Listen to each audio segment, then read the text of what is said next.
उम्मीद है आप सभी लोग अच्छे से होंगे। आज एक दूसरे वीडियो पर बात करेंगे जहां हम बात करेंगे कि अलग अलग ग्रहों पे जी में क्या क्या चेंजेज आ जाता है, यानी चंद्रमा पर ग्रेविटी कितना है, सूरज पर कितना है, धरती पर कितना है। इसके अलावा अगर लिफ्ट के अंदर हमारे भार पर क्या परिवर्तन होता है और इस्केप वेलोसिटी में जी का योगदान क्या होता है, इन सारी चीज़ों के बारे में आज हम बात करेंगे। तो सबसे पहला पॉइंट है कि चंद्रमा पर जी यानी ग्रेविटी का वैल्यू कितना हो जाएगा। धरती से तुलना की जाएगी क्योंकि हम हमेशा तुलना धरती से ही करेंगे। अर्थ पर जितना ग्रेविटी है उसी से हम किसी भी दूसरे ग्रह या दूसरे प्लेनेट या सैटेलाइट पर जी की तुलना धरती पर कितना है उसी से की जाएगी। ठीक है, तो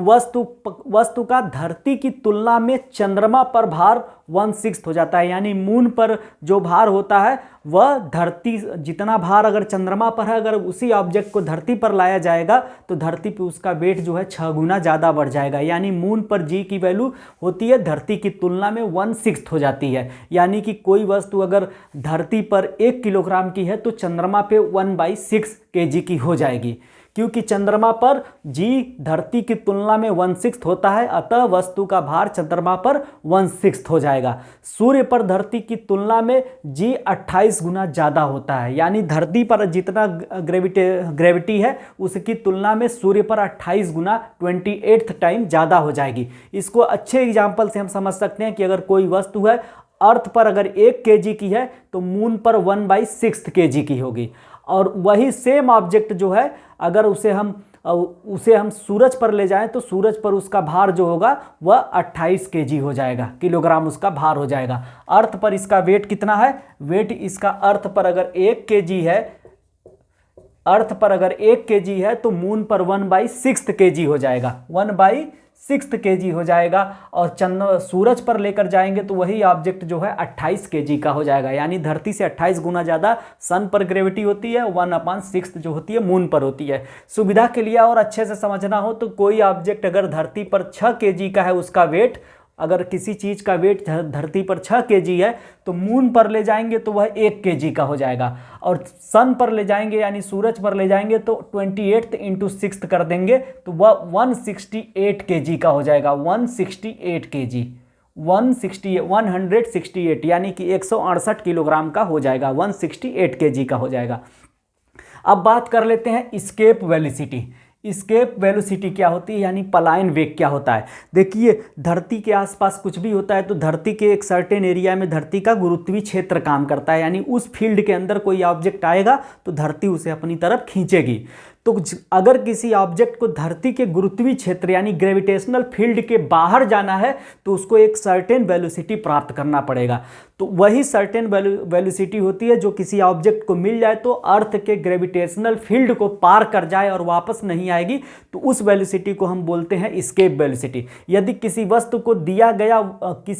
दिया गया वह निम्नतम वेग जिसे प्राप्त कर लेने पर वस्तु धरती के गुरुत्वीय क्षेत्र से सदैव के लिए बाहर चली जाएगी, अर्थात धरती पर वापस नहीं आएगी। यानी धरती के ग्रेविटेशनल फील्ड के बाहर जाने के लिए किसी वस्तु को जो मिनिमम वेलोसिटी प्राप्त करनी होगी वही इस्केप वेलोसिटी कहलाएगी। यानी कि वह मिनिमम वेलोसिटी प्राप्त कर लेने के बाद जो वो अर्थ की तरफ वापस नहीं आएगी, वो स्पेस में, डीप स्पेस में चली जाएगी, धरती पर वापस नहीं आएगी। धरती से किसी ऑब्जेक्ट को अगर सदैव के लिए बाहर जाना है धरती के ग्रेविटेशनल फोर्स से तो उसकी स्पीड 9.2 किलोमीटर पर सेकेंड होनी चाहिए। देखिए ध्यान से, 11.2 किलोमीटर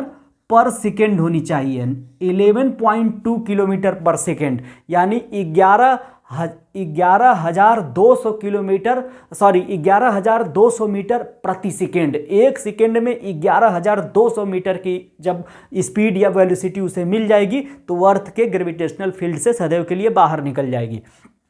चंद्रमा के लिए कितना होता है, चंद्रमा के लिए जो होता है यह 2.38 किलोमीटर प्रति सेकेंड होती है। अर्थ के लिए 11.2 किलोमीटर और चंद्रमा के लिए 2.3 किलोमीटर पर सेकेंड होता है, क्योंकि चंद्रमा का जो रेडियस होता है, रेडियस भी कम है, छोटा है चंद्रमा, उसका रेडियस भी कम है, उसका मास भी कम है। वहाँ पे जी की वैल्यू धरती की तुलना में 1/6 है, तो इस लिहाज से देखा जाए तो चंद्रमा के लिए एस्केप वेलोसिटी बहुत कम होती है, और जैसे ही किसी ऑब्जेक्ट को इतनी स्पीड मिल जाती है 2.38 किलोमीटर पर सेकेंड, वो चंद्रमा के ग्रेविटेशनल फील्ड को सदैव के लिए छोड़ देता है। इसी वजह से चंद्रमा पर अगर आप कोई गैस का सिलेंडर ले जाकर खोल दें, वहाँ पे गैस फैल जाएगी, लेकिन चंद्रमा पे यह ग्रेविटेशनल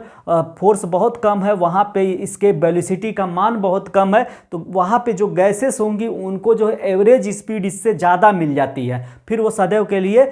मून का जो है इन्वायरमेंट छोड़ देती हैं। ठीक है, मून में इसीलिए मून के ऊपर या चंद्रमा के ऊपर जो है वायुमंडल नहीं है, क्योंकि कोई भी हवा होती है उसे बहुत इजीली या एस्केप वेलोसिटी मिल जाती है, इसलिए वह मून के सरफेस से सदैव के लिए चली जाती हैं। तो यह हो गया आपका एस्केप वेलोसिटी, और यह हो गया तुलना चंद्रमा पर, सूरज पर और अर्थ पर ग्रेविटेशनल फोर्स जी की तुलना, ग्रेविटी की तुलना हो गई। अब आ जाते हैं, हम बात करेंगे लिफ्ट के अंदर वेट क्या होता है। लिफ्ट के अंदर होता है साथियों कि वहाँ पे जो हमें वेट फील होता है और जो हमारा एक्चुअल वेट होता है उसमें डिफरेंस होता है, और किन किन शर्तों पर डिफरेंस होता है उस पर हम बात करेंगे। हमें हमारा जो वेट फील होता है वह हमारे ऊपर लगा हुआ जो प्रतिक्रिया बल होता है, रिएक्शनरी फोर्स होता है, उससे हमको हमारा वेट महसूस होता है कि हमारा भार इतना है। तो यहाँ पे लिफ्ट के साथ 4-5 शर्तें हैं, इनको हम ध्यान से देखेंगे, यहाँ से क्वेश्चन बनते हैं। यदि लिफ्ट जो है ए एक्सेलरेशन से, यानी सर्टेन एक्सेलरेशन या सर्टेन त्वरण से, यानी कुछ त्वरण से या एक्सेलरेशन से नीचे की ओर अगर जाती है, तो व्यक्ति का आभासी भार, व्यक्ति को जो अपीयरेंट, उसको जो महसूस होगा उसका भार उसके रियल भार से कम होगा। यानी लिफ्ट अगर सर्टेन एक्सेलरेशन से यानी वेग परिवर्तन हो रहा है पर सेकेंड, लिफ्ट का वेग परिवर्तन हो रहा है पर सेकेंड, नीचे उतर रही है लिफ्ट, तो ऐसे कंडीशन में इंसान को अपना जो अपीयरेंट वेट जो होगा रियल वेट से कम महसूस होगा। इंसान को लगेगा कि मैं हल्का हो गया हूँ। मोटे लोग बड़े खुश हो जाएंगे कि मैं जो जिम कर रहा हूँ मेरा वजन कम हो गया, लेकिन ये उनकी गलतफहमी है। वो लिफ्ट के एक्सेलरेशन की वजह से ऐसा हो रहा है कि लिफ्ट पर सेकेंड अपनी स्पीड को चेंज करते हुए नीचे उतर रही है। चलिए, दूसरी शर्त है कि अगर लिफ्ट जो है ए एक्सेलरेशन से यानी कि ए त्वरण से ऊपर की ओर जाए, तो व्यक्ति का आभासी भार यानी अपीयरेंट वेट जो है वह रियल वेट से ज़्यादा होगा। Apparent weight is greater than real weight. ठीक है, यदि लिफ्ट जो है शून्य त्वरण से जाए, यानी लिफ्ट जो है एक समान गति से जा रही है, उसके एक्सेलरेशन में है ही नहीं, उसके अंदर जीरो एक्सेलरेशन है, लिफ्ट अपना वेग परिवर्तन नहीं कर रही है, एकदम स्मूथली एक समान यूनिफॉर्म स्पीड से ऊपर की तरफ जा रही है, यानी लिफ्ट की वेलोसिटी एकदम यूनिफॉर्म है, उसमें कोई एक्सेलरेशन नहीं हो रहा है, तो ऐसे कंडीशन में इंसान को अपना रियल भार के बराबर ही अपना अपीयरेंट वेट लगेगा, यानी कि दोनों वेट बराबर होंगे, अपीयरेंट वेट और रियल वेट दोनों एक जैसे ही होंगे। ठीक है, यदि लिफ्ट नीचे की तरफ आ रही है और अचानक उसकी डोरी टूट जाए, लिफ्ट की डोरी अचानक टूट जाए और लिफ्ट मुक्त रूप से यानी कि जीरो से अपनी स्पीड शुरू करके फ्री फॉल कर रही है, मुक्त रूप से नीचे गिर रही है, तो ऐसे कंडीशन में इंसान को लगेगा कि उसका भार जो है वह जीरो हो गया है। इंसान अपने को एकदम मतलब उसे लगेगा कि वह मतलब अंतरिक्ष में नहीं होता है, जीरो ग्रेविटी में लोग तैरते हैं, वैसा उसको फील होगा, क्योंकि लिफ्ट जो है आराम से धरती उसे आराम से 9.8 मीटर पर सेकेंड की रफ्तार से नीचे खींच रही है, उसमें जो है मुक्त रूप से नीचे गिर रही है, फ्री फॉल कर रही है, तो ऐसे कंडीशन में जो अपीयरेंट वेट जो होगा वह जीरो होगा। और यदि नीचे आती हुई लिफ्ट का एक्सेलरेशन यानी नीचे की तरफ लिफ्ट आ रही है और उसका पर सेकेंड जो वेग में परिवर्तन है 9.1 मीटर पर सेकेंड स्क्वायर से ज़्यादा है, यानी कि लिफ्ट अगर नीचे आ रही है और उसका जो एक्सेलरेशन है जी से ज़्यादा हो गया है, तो जी से जब ज़्यादा उसका एक्सेलरेशन हो जाएगा तो जो उसके अंदर बैठा हुआ आदमी है वह लिफ्ट की छत से जाके टकरा जाएगा, क्योंकि लिफ्ट जो है बहुत तेजी से नीचे जा रही है और इंसान को तो धरती का गुरुत्वाकर्षण इसी स्पीड से खींच रहा है, तो लिफ्ट तो तेजी से नीचे जाएगी, उसका बैठा हुआ आदमी उसकी स्पीड कम है।